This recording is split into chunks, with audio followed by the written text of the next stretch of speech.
Dinosaur और प्रागैतिहासिक काल के अन्य स्तनपायी जानवरों के विपरीत मैस्टोडॉन और मैमथ हजारों सालों तक मानवों के साथ रहे। जो आखिरी मैमथ जीवित बचा था वह 4000 साल पहले तक आर्कटिक सागर में रेंगल द्वीप पर जीवित रहा। प्रागैतिहासिक काल के मनुष्यों के लिए मैमथ और मैस्टोडॉन्स भोजन का स्रोत भी हुआ करते थे।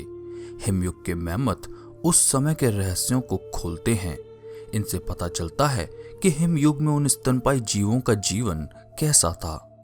हाथियों, मैमथ और मैस्टोडॉन्स के वंश वृक्ष की जड़ें 5.5 करोड़ साल पहले के वक्त में खोजी जा सकती हैं। उनका उद्भव अफ्रीकी क्षेत्र में हुआ था। अमेरिकी मैस्टोडॉन्स का यह अस्थि पिंजर दिखाता है कि उस दौर में इस जानवर के दांत आज के हाथियों की तुलना में अधिक मुड़े हुए होते थे। मैस्टोडॉन मैमथ की तुलना में नाटे और अधिक गठीले होते थे। इनकी हड्डियां मोटी होती थीं और दांतों का आकार भी भिन्न होता था। उत्तरी अमेरिका में मैस्टोडॉन्स मैमथ के साथ साथ ही अस्तित्व में रहे।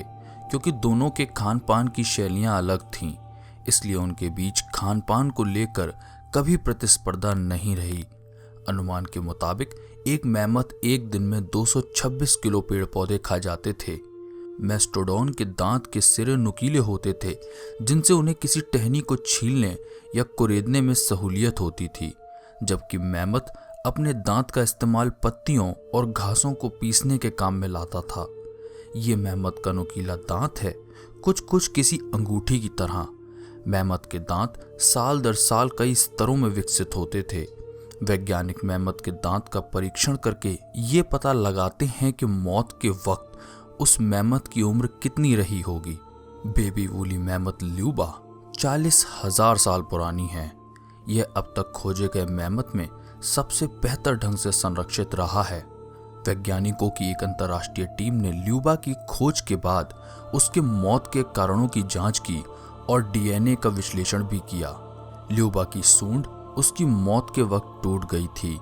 वैज्ञानिकों का अंदाजा है कि ल्यूबा दलदल में गिर गई होगी और दम घुटने के कारण उसकी मौत हो गई।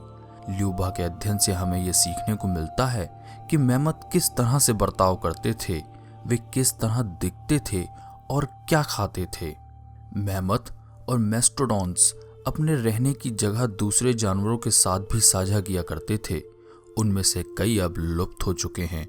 उन जानवरों में लंबे घुमावदार दांतों वाली ये बिल्ली, छोटे मुंह वाले भालू, प्राचीन नस्ल के घोड़े और खतरनाक भेड़िए भी थे, जो अब लुप्त हो चुके हैं।